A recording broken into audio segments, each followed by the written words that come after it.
What up, what up, what up? I'm back. I'm back like prime time's hairline. It's your boy Draper J, aka Brother Baldhead, aka the Mustache Menace, aka Mr. Brown Sipper.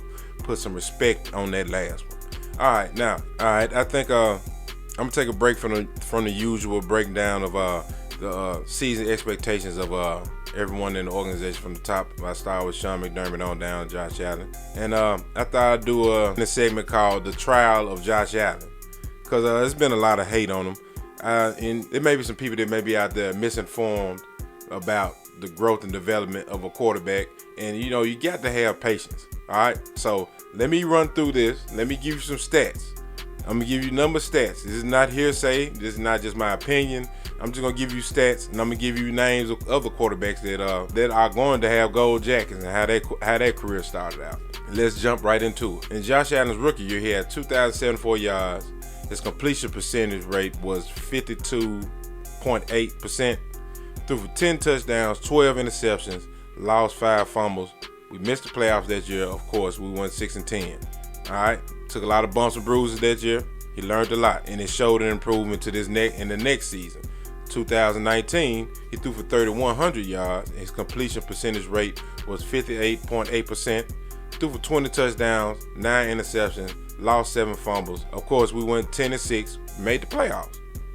So, I mean, from year 1 to year 2, he got 1,100 more passing yards, 10 more touchdowns, and increased his passing percentage rate, his completion percentage rate by 6%. And he threw for lesser interceptions. So, and we made the playoff. And it wasn't just because we had a decent run game and a great defense, because a lot of games we just stopped running the ball. So sometimes it had to be on him.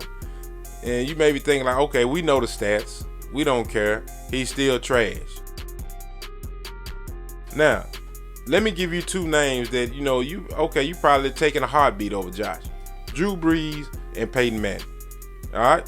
So let's jump into how their career started out, and maybe you can kind of get an idea of maybe you might want to just be cool and just sit back and see what we have first before you throw your judgment out there at them.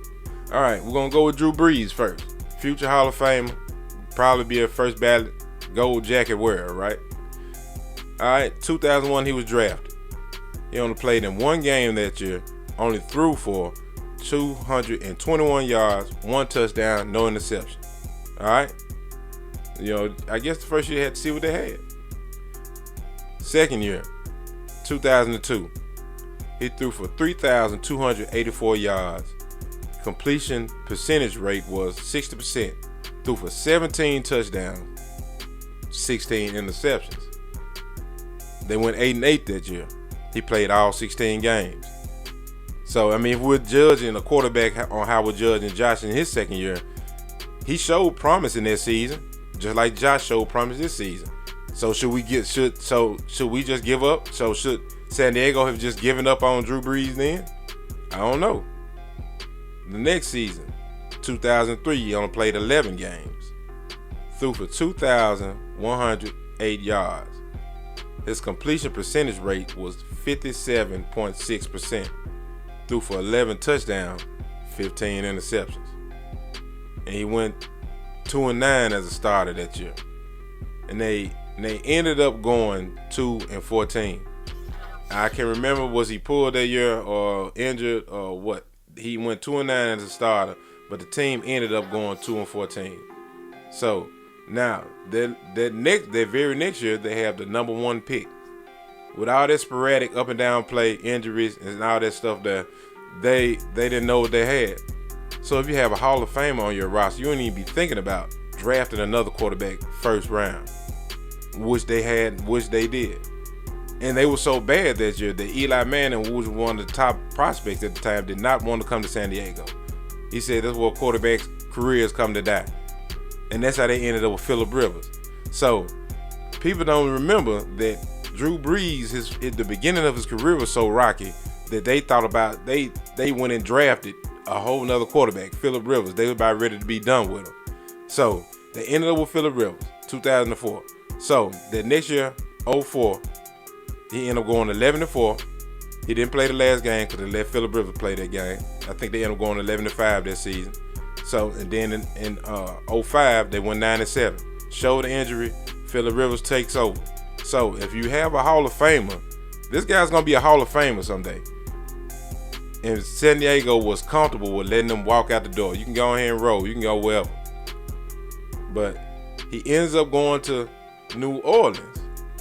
I bet y'all think, okay, when he went to New Orleans, when all the magic started. No, it did not. He goes to New Orleans, 2006. Goes 10-6. I believe that's the year they did make the playoffs that year. I think they made the playoffs that year. He showed that he could do what he did in that 11-4, 11-5 season. And he showed that same thing in that 05 season where they went 9-7. He showed that he still could be a good player, a reliable quarterback, if at best. So 10-6 that year. 07, they go 7-9. 08, 8-8. So this is a future Hall of Famer. Look at the things, the ups and downs that he went through. And he made the playoffs only like 2 times within 8 seasons. So, I mean, you got to hold your horses on, the hate on Josh Allen. He's only 2 seasons, and I understand it. Yeah, those numbers I spouted off as far as his stats, 3,100 yards passing, 20 touchdowns, 9 interceptions. It looks good on paper, but yeah, he does make those boneheaded plays. But what young quarterback doesn't? You have to be patient. Drew Brees' career started out very rocky and up and down. He made the playoffs, about 2, like I said, 2 times, maybe 3 times out of 8 seasons.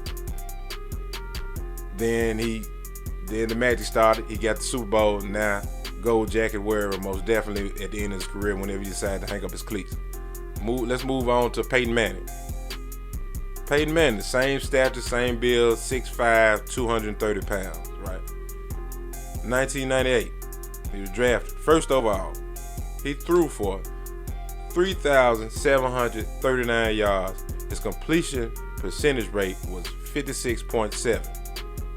He threw 26 touchdowns, 28 interceptions.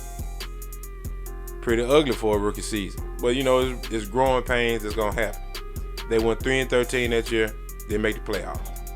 And if you can remember, that was the famous Jim Moore. Playoffs? Are you kidding me? Yeah, that was the quarterback on the team. So if no one knows that, Peyton Manning was their quarterback. The next year, he got on track.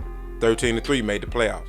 Does that sound like any 6'5", 230-pound quarterback that we drafted first round 2 years ago? That first season really didn't look like he could do something. And then just asking, does that sound like anybody? They got us to the playoffs the very next season. Just asking. And in 2000, went 10-6, made the playoffs. 2001, he stumbled, 6-10.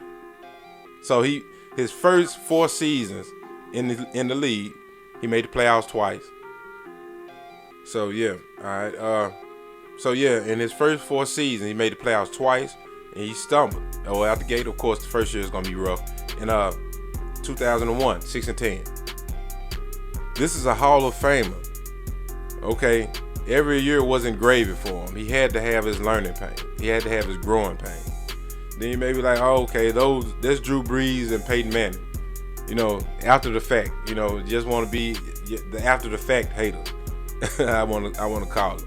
But so let's move on to game winning drives and comeback wins.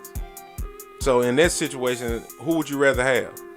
Would you rather have Jimmy Garoppolo, Jared Goff, or the Super Bowl MVP Pat Mahomes, regular season MVP Lamar Jackson? Well, some of the people who really dislike Josh, maybe are still on the Tyrod Taylor train. But I have stats right here that may back Josh up otherwise. All right, let's move into this. All right, game-winning drives. In 2 seasons, Josh Allen has 8 game-winning drives. He has more than Jimmy Garoppolo, who has 7. Jared Goff, who has 7. Tyrod Taylor, you Tyrod Taylor lovers. I was a Tyrod Taylor fan too. I try to back every quarterback that we have. But moving on, Tyrod, I'm off the train now. Tyrod Taylor only had 5 in his whole career up until now. He only has 5. Pat Mahomes, the Super Bowl MVP, only has 4. Lamar Jackson has 3. The regular season MVP, the oohs and ahs getter, right? So he already has more game-winning drives than any one of those quarterbacks I just named.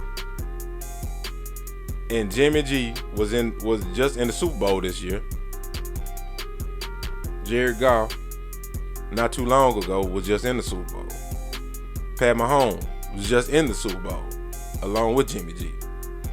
Lamar Jackson, who everybody just knew was a shoo-in to win the Super Bowl. He's shown he's more clutch than those guys already as far as game-winning drives. So if you can't, 8 game-winning drives already. I mean, that accounts for 8 wins in your young career. And he had 5 of them just last year. So that means the game was on his back to help get us down the field more than once, and he came through. Comeback wins. Let's jump over to comeback wins. Games where we were down, right? Games where we were down, we had to get the final score to get in. All right. Josh has 6 comeback wins. 6 of them. You might be like 6. That's nothing. You know, that's what 3 a year in 2 seasons. Okay, he has 6. But let's jump out there to flashy names that you may. Some people may even say that we should have on our team. Okay, Deshaun Watson, he has 8. Of course, you know he's played longer than Josh. Okay, he got 8. He's not too far from him though. Jimmy G has 7 again. 7 must be his lucky number. Jared Goff, 6. Pat Mahomes.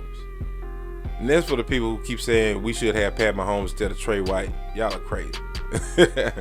I'd rather roll with Trey and have Josh any day.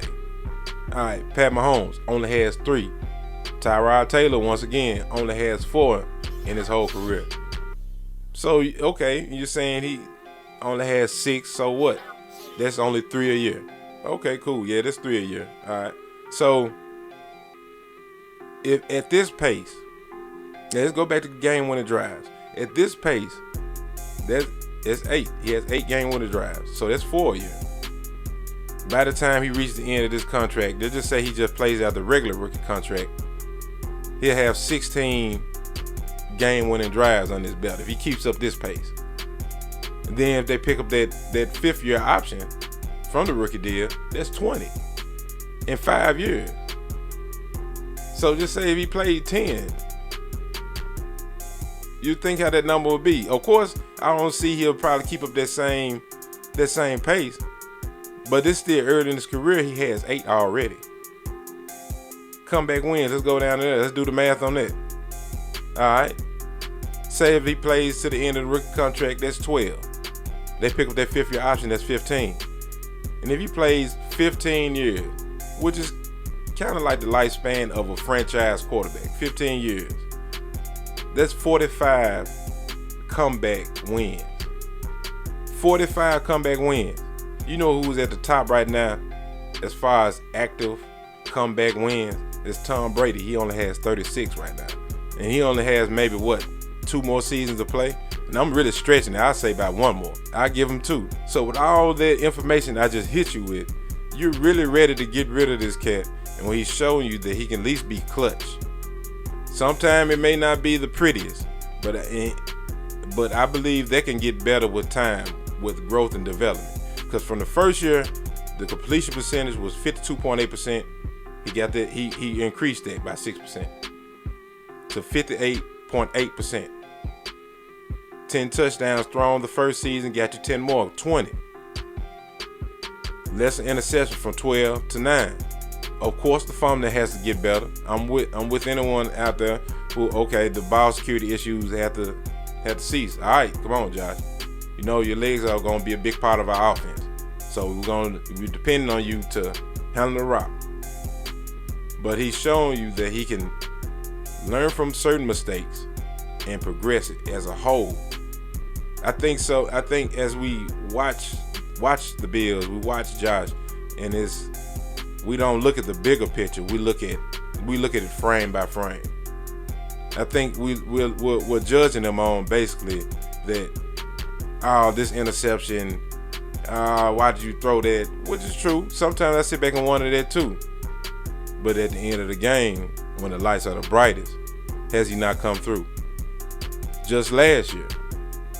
Now let me run through some stats. Just last year. Let me run through these games. Just last year, he had, like I said, he had 5. Okay.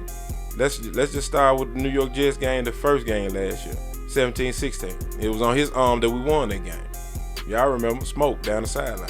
Cincinnati, 21-17. We lost the lead in that game.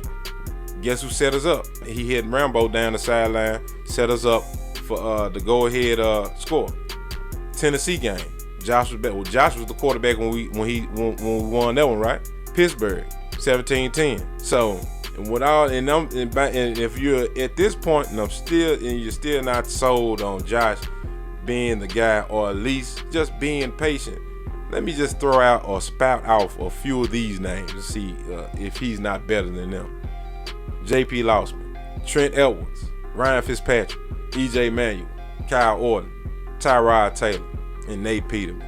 Man, I was very glad when the Nate Peterman experiment was over with, because when he touched the field, first when he was drafted, I never believed in him. He didn't even wow me in college. So you mean to tell me those names I just spouted off, and the only one there's only 2 that are worth mentioning is Ryan Fitzpatrick, who was, he was what he was. He was a backup that was trying to make something out of nothing. He did the best he could.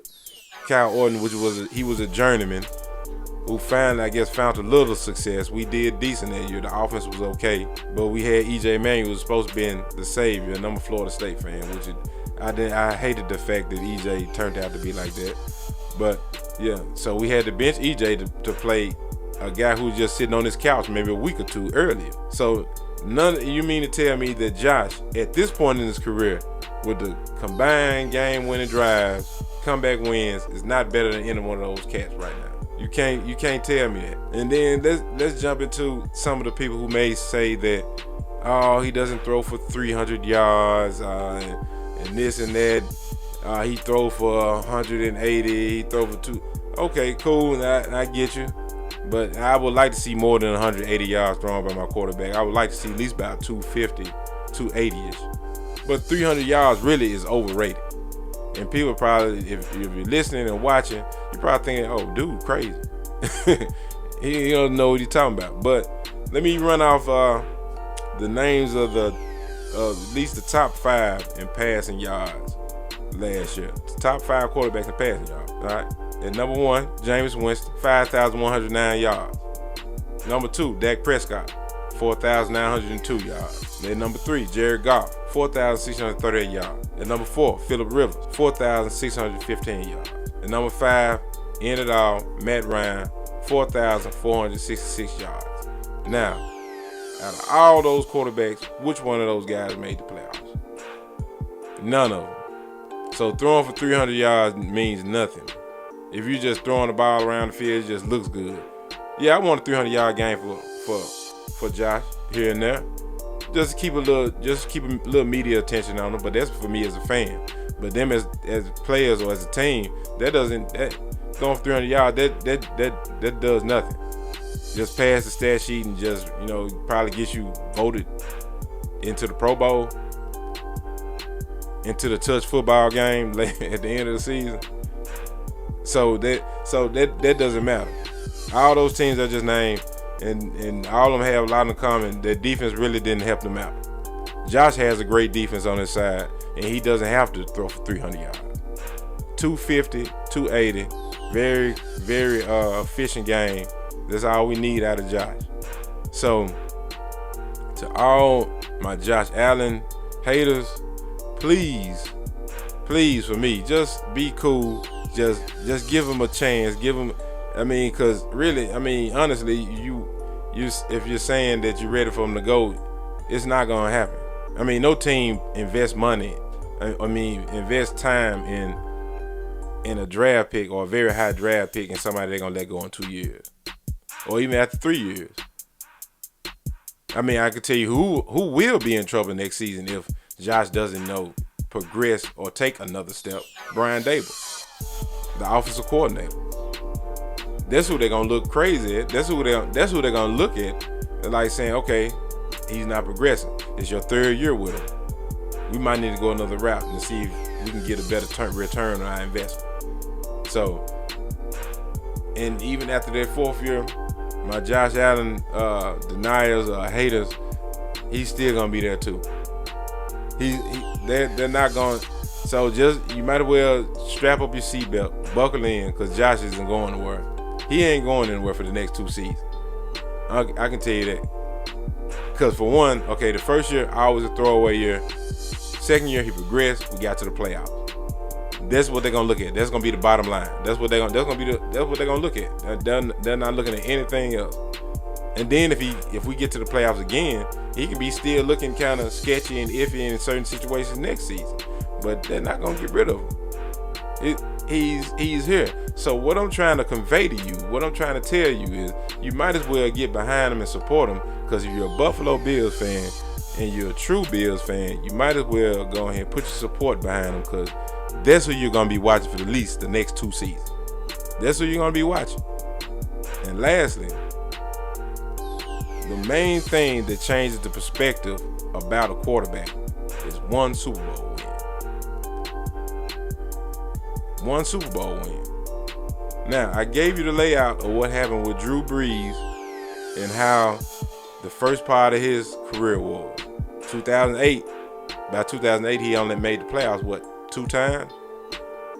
2009 is when he won his first Super Bowl. Now that's when we're talking about the gold jacket talk. Now that's when we're talking about, he's a first ballot Hall of Famer. He was drafted in 2001. So 8 seasons of that up and down rockiness, and the record of the team always falls back on the quarterback. So those years they weren't making the playoffs, so we didn't know what to think about Drew at that time. So he finally got that first Super Bowl. And now that changed the whole way we look at his career. That one Super Bowl. If he doesn't win another Super Bowl, he's going to wear a gold jacket. He's going to be enshrined in someday. 5 years after he retires, they're going to be calling his name into being inducted in.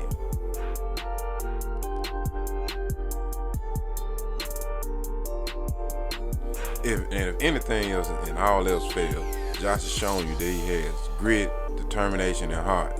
I mean, look at it. The guy had a concussion in the Patriots game, week 3.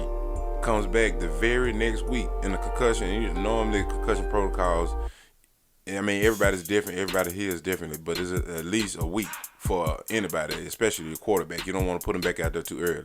The guy comes right back there the very next week and leads us on a game-winning drive to win the game, to seal the game, to Duke Williams. So, and the 4th and 1 on Thanksgiving, he loses the snap.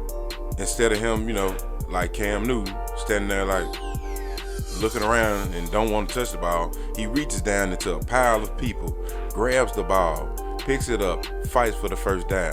I mean, what else can you ask for from your quarterback? Fights 2 more yards. He gets the first and fights 2 more yards for the first. And then let's think about the Patriots game, the last Patriots game this season. The Patriots game, the very last Patriots game this season. All right, same deal, 4th and 1. He gets the snap, a blatant face mask that they missed. Still through that, does he stop, complain, and whine? Nah, he fights for the first down. So, I mean, if you don't like that, if you don't think the guy is progressing or whatever, at least you got to acknowledge that he has heart, he has grit, and he's a tough dude. All right, that is your show. Thank you for tuning in. I've been going at it for a little bit over a month now.